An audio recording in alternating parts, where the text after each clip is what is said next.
In what types of cultures are engineers typically looking for a lot of precision and a lot of details, like, oh, everything needs to be spelled out in the PRD? I'll tell you, I had worked at an extreme version of this culture at Yahoo, where I was a newbie PM there in 2006. And so I didn't know what PM was and what the right way to PM was.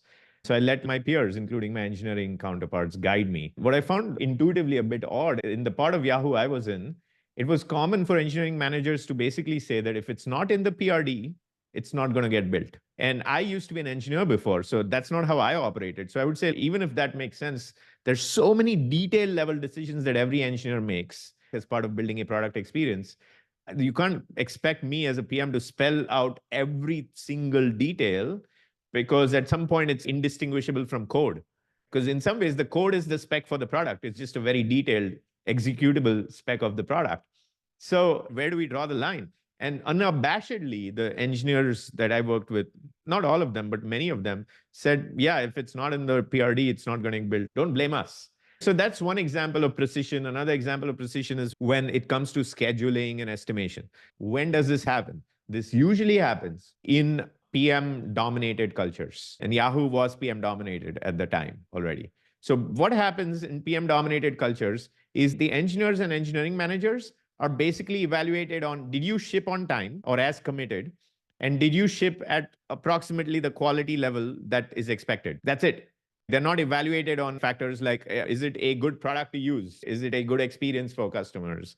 Is it solving actual problems for customers in the way we expect? Is it having any business impact? In PM-dominated cultures, engineers and engineering managers, rightly so, basically say, well, that's the job of the PM.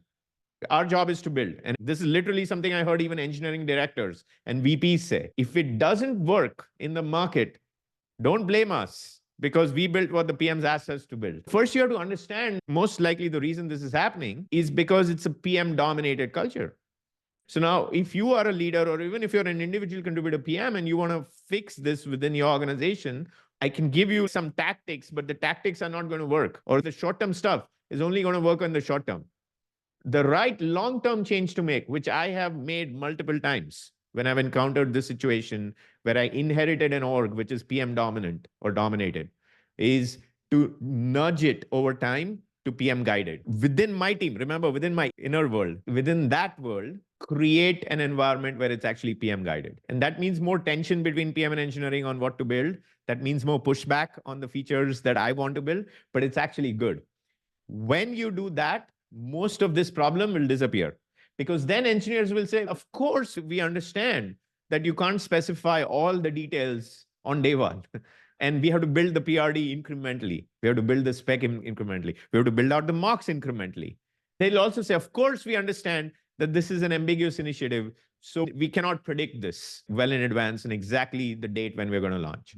That is the main thing I will suggest. Nudge your team from being PM dominated to PM guided. Now, a couple of tactics to use when you get this kind of request for precision. What I want you to do is to basically convey to the engineer or the engineering manager that, look, it is going to be hard to have this degree of precision.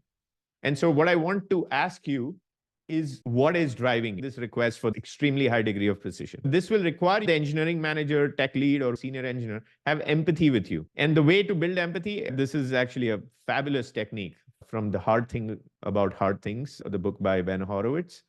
Basically, he made, I think the VP of operations and the VP of marketing were constantly fighting, switch jobs. Literally, like, one took the other person's job, they swapped, and then pretty much all the conflict was gone in a few months' time. Why? Because empathy, right? So in this case, the tactic, and this is like a master tactic to employ, is essentially to say, I'm not quite sure from my past experiences how to create such a detailed spec that you have clarity on everything and that you can precisely determine dates and scope and everything else that you want to determine. So can I ask you to just this one time partner with me to write the PRD? I'm glad that you're the engineering manager for this team, but you could be a PM. I wouldn't even mind if you actually took ownership and lead of doing this. This is an advanced tactic.